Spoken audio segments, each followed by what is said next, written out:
Welcome to another episode of Setting Up Azure Resources. I'm your host, Richard Knuckles. This is part of an ongoing series of tutorials on setting up services in Azure. Today we're going to be talking about creating and running jobs with Data Lake Analytics. Data Lake Analytics is a service in Azure which is designed to run multiple parallel jobs reading large amounts of structured and unstructured data files from your data lake stores.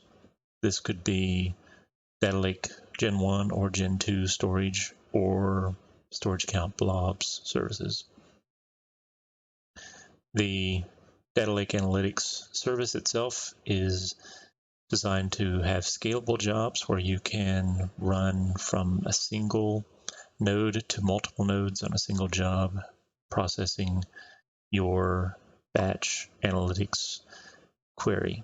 The batch analytics query itself is written in a new language called USQL, which Microsoft came up with as a combination of the SQL language and C#. So it takes portions of both, and it allows the Microsoft developers who are familiar with both languages to use some of the best parts of each to quickly write scalable jobs to do batch analytics on large amounts of data, both structured and unstructured.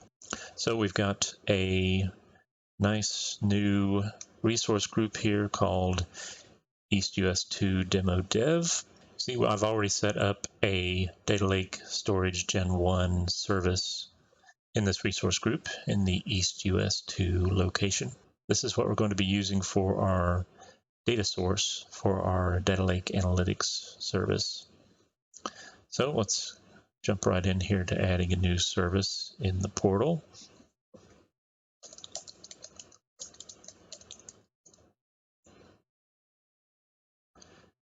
So we'll do a search, and Data Lake Analytics is one of the services from Microsoft that we can create right here.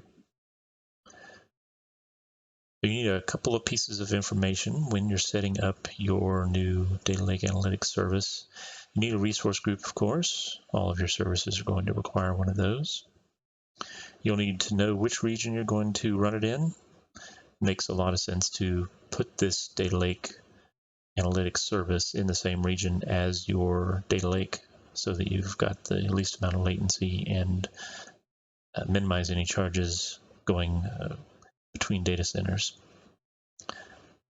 One of the considerations for that is you only have 4 regions or locations that you can put a Data Lake Analytics service in: the Central US, East US2, North Europe, and West Europe.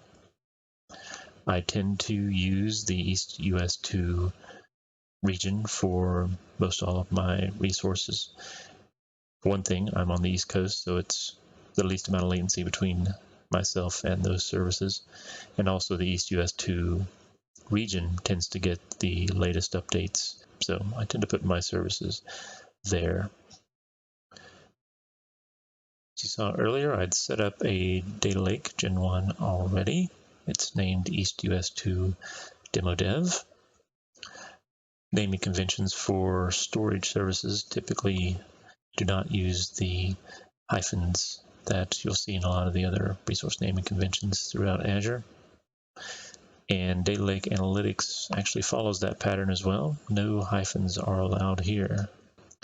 You can see if we put a dash in there, lowercase letters and numbers only. So we're going to leave this. Last thing you want to choose is a pay-as-you-go pricing package. For monthly commitments, you're paying up front for a number of hours of use on this service, and until you've run through a month or more of your standard calculations and batch workflow, you won't know what your monthly commitment's going to be. So leave it as pay-as-you-go for the beginning, but you do get some benefits down the road moving to a monthly commitment plan. Go ahead and create this resource now. Takes a couple of minutes to set this up. While we're waiting for that, let's go and take a look at our data lake. So Data Lake Gen 1 is a storage service designed with hierarchical folder-based stores and permissions based on ACLs for Azure Data Lake not Azure Data Lake Analytics. The Data Lake Storage Gen 1 service is designed for storing lots of data in both structured and unstructured form in a hierarchical folder system. And this integrates with Azure Active Directory for its authentication. As you can see, I've created a number of folders. These are my standard set of folders in the Zones framework. If you want to know more about that, you can check with my book on the subject, Azure Storage, Streaming and Batch Analytics from Manning Publications. Right now, I've gone ahead and put a data file here in the staging/demo folder for use later on after we've already got our service set up and are running our first job.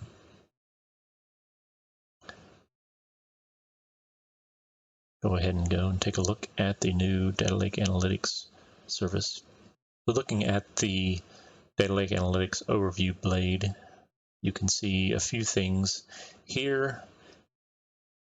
Once you begin using your service, you're currently running jobs that have been queued up for running, the amount of AU hours, which is analytics unit hours, which have been spent over the past month, and the estimated cost of all of those units.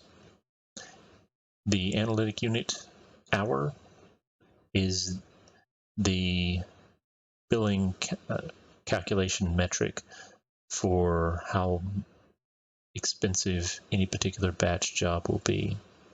You select the number of AUs, analytical units, to run with your batch job, and that defines the amount of parallelism your batch query will run.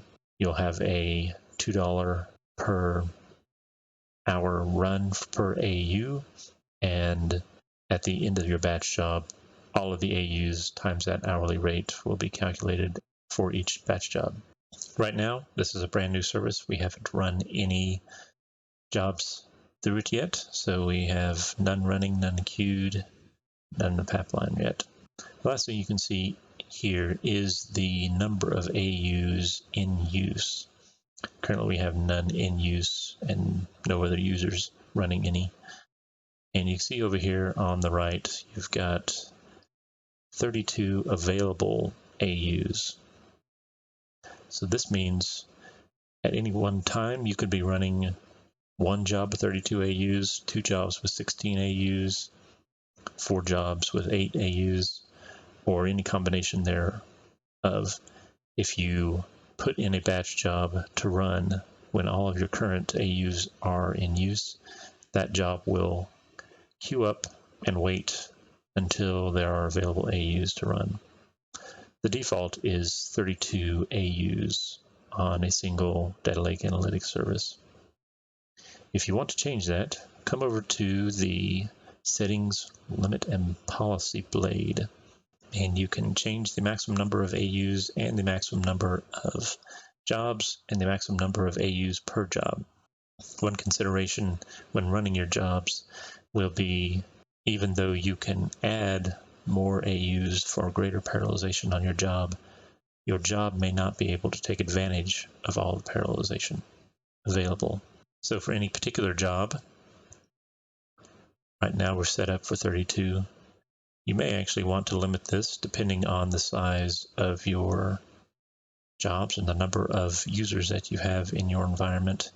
You may want to provide a limit on this and therefore the cost of a particular job down below the max.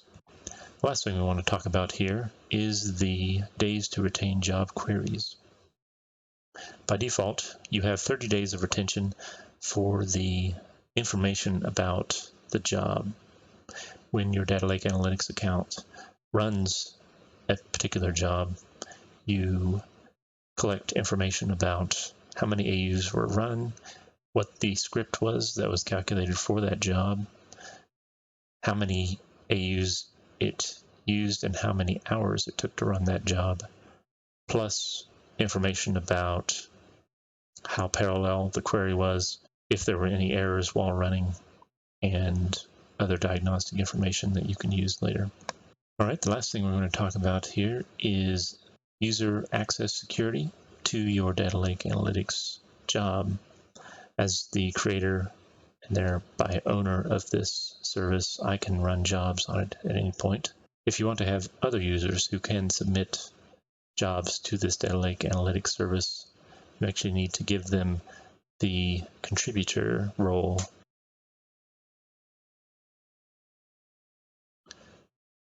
Do that like other services with the role-based access control blade wizard here. Select a user account, select a role of contributor or owner, or Data Lake Analytics developer, and each of these can submit jobs to the service. Now you can see we have tech user here who is a contributor. They will be able to log in and submit jobs to the service via the portal. That's it for this episode. Next time we will cover creating your first job and the elements that make up a job query using USQL. That's it for now. Click subscribe to see more videos like this. If you liked this video, hit the like button. Leave a comment in the section below to let me know what videos you'd like to see in the future.